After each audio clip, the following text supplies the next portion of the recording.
Je dis aux gens qu'on ne les laisse pas tomber, on travaille aussi dans l'intérêt collectif, bien sûr, mais je crois qu'après un an, il y a quand même plusieurs choses qui ont avancé là, depuis le 1er mai dernier.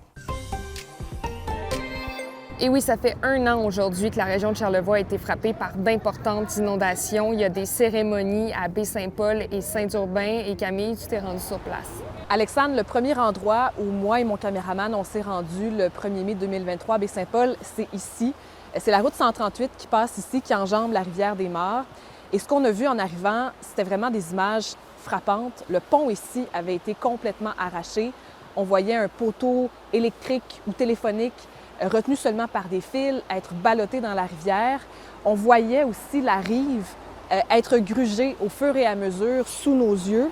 Et c'était ici là, qu'il y a des roulottes du camping Le Genévrier qui étaient passées sous le pont, qui avaient été emportées dans la rivière, qui était devenue un véritable torrent. Donc, c'est d'autant plus frappant, 1 an plus tard, de voir le niveau réel de la rivière. Vous voyez, il est tout petit là, de façon normale.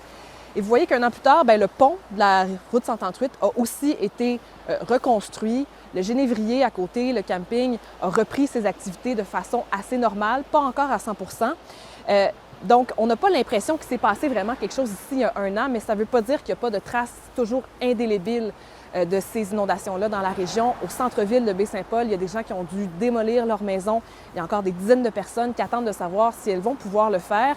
Donc, il y a encore beaucoup d'émotions, je vous dirais, liées à cet événement-là et c'est pour ça que Baie-Saint-Paul va souligner cet événement-là cet après-midi.